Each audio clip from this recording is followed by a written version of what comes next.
What's up guys, Brian here and I'm back again with another awesome video. So today I'll be sharing with you guys how to easily get stunning skin tones like a pro in Photoshop. This video will be packed with a lot of information. At the end of the video, I'll be giving you guys a free action to aid you in your skin toning, so endeavor to watch to the end of the video, and all through the video I'll be sharing lots of tips that will aid you in your skin toning like a pro. So endeavor to watch to the end and pay attention. With that said, let's begin.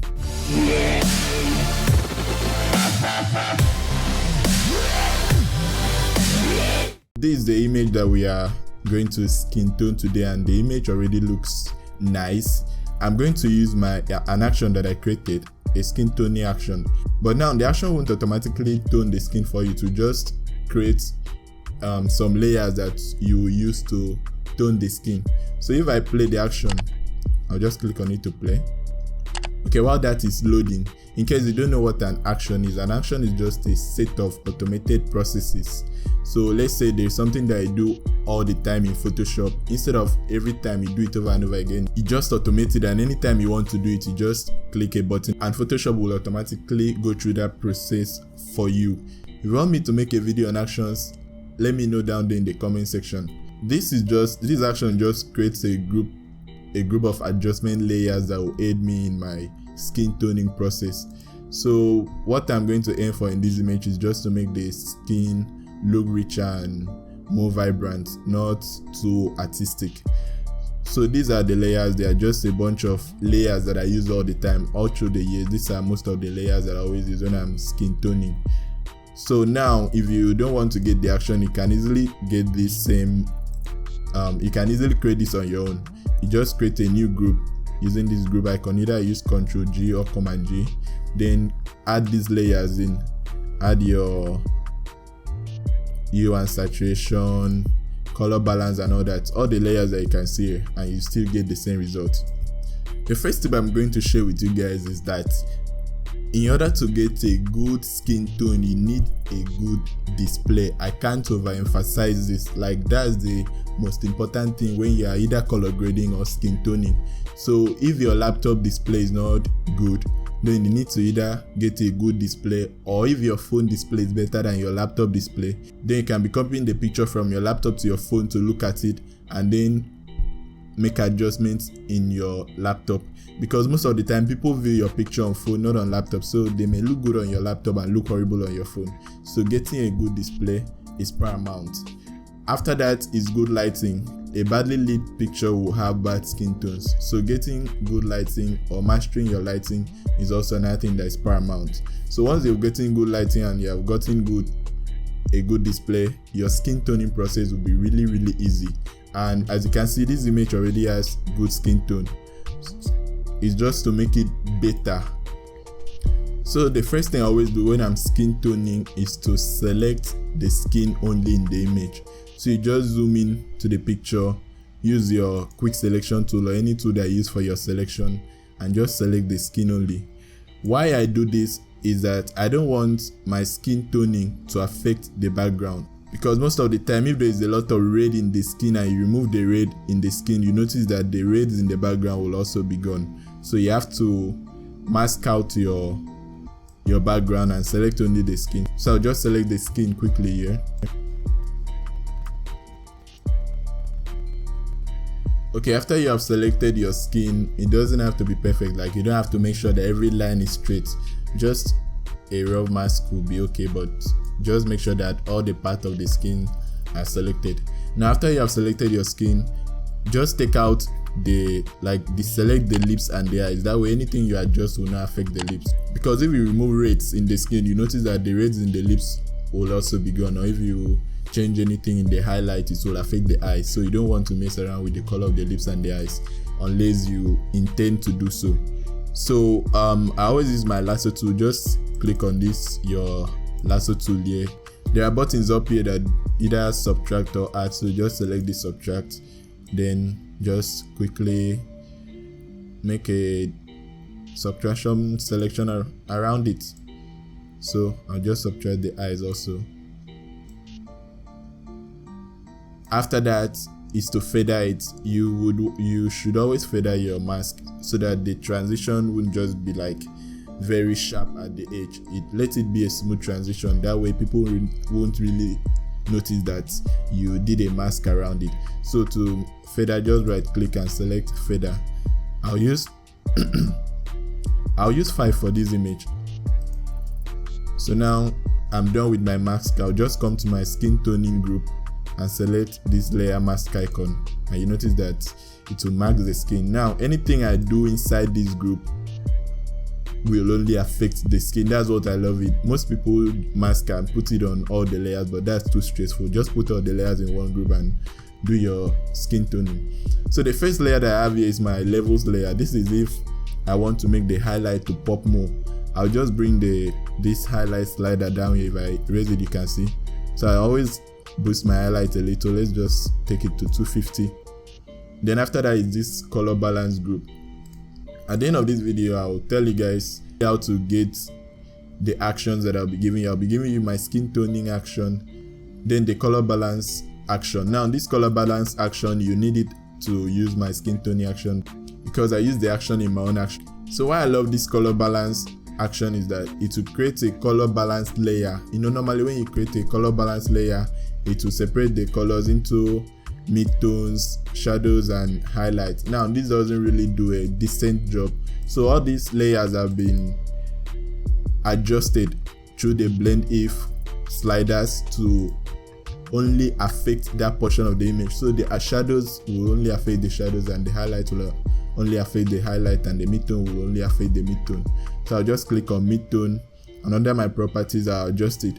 So another tip I'm going to share with you is, before you start making any adjustment, look at your image.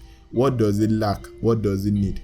Like this image looks okay, but if I pop the red in the skin a little bit more and add some warmth to it, the picture will look much better. So normally in the human skin we have two colors, red and yellows. You don't want to add colors that are not there. Almost every skin has red and yellow, every skin, and the only time you see any other color is if there is a light bleeding into the skin. So for the midtones, will play with only the reds and the yellow sliders. We are not going to work with the magenta and green slider. So I'll just adjust a little, just move the slider to the ends and see which one looks better. And as you can see, this image needs a little bit of red, so I'll just keep it at 3. Remember, when skin toning, less is more. Don't add too much. Instead, add little, and if you need it, you add again, or else the person will look like an alien.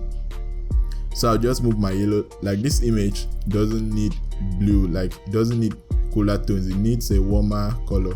So I'll just take this thing to -3. Then let's move to the shadows. Now this is the shadow part of the image. What do I need? I'll just toggle the shadows, then I'll move around again, and as you can see, this one needs a little bit of reds again. Then down here I'll add yellow, but very little, that's -3. Then let's go to the highlight. Under the highlight, I'm going to move around again. You see, cyan looks better here than red, so I'll just add some cyan to the image. Let's keep it at -6. Then let's see blue or warm. Do we need blue or yellow in the image? I think yellow looks better, so -4. So just adjusting that. Now let me show you the difference it has made. We have gotten from here to here. You see the skin looks richer than before. Okay, now let's move to the photo filter. Under the photo filter, I keep it under cyan, but you can move it to warm filter. Most of the time I use warm filter depending on the image. Now this photo filter, I use the blend if slider to make sure that it affects only the highlights and not any other parts. So if you can increase the intensity to see it. Let me increase the intensity and the opacity so that you can see it. We don't really have highlight in this image, so you may not really notice the effect. So I'll just return it to 5. But if there is if it's an image that has much highlight, then you really notice the effect of it. Then under hue and saturation, this is another powerful tool that I use. we are going to work with the reds and the yellows here. So I'll go to the reds, and normally I keep it desaturated a little bit more because I notice that people tend to always have red in the skin and it's not always desirable. So I'll work with this lightness slider face. If I move it to the right, you notice it makes the person look pale. If I bring it here, it makes the person look darker. So you just have to find a balance. So it was at 0 before. I think adding a little bit of lightness makes it look better. Then saturation. I don't really like my skin tones always saturated, so I desaturate the reds. Let me take it back to 5. Then under yellows, we'll do the same thing. Move the lightness slider to see if it looks better or worse. So I think I'll just add a little bit of, so I'll just move it to the left a little. Then let me play with my yellows. I think I should saturate the yellow a little bit, so I'll keep it at 3. Then under selective color, this is another powerful tool. Let me mention the 3 powerful tools that I really use in my skin toning: selective color, hue and saturation, and color balance. Don't play with those tools. Those are the tools that will give you what you want. So under the reds, under the selective color, I will also play with red, yellow, white, and black. So for the reds, I'll just move. Remember, we're always playing with the cyan and red sliders. So here you notice how much it influences the image. So let's just add a little bit of red at 3. Then the yellows, let's just add a little bit of yellow. Now what you don't want to do is add a color that is not there. That's why I don't use any slider that is not necessary. Like now, if I add the magenta, you notice it's making her look green. If I move it to this side, it's making her look weird. So don't play with any slider that doesn't have effects on the skin, or else you'll be adding a color that is not there in the skin and it won't look natural. So under the blacks, I'll just reduce the black by -2. Same thing with yellow.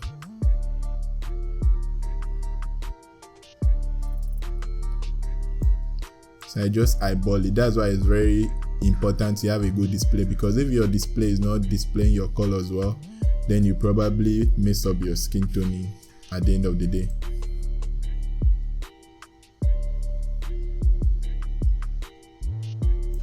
Then we'll go to the white.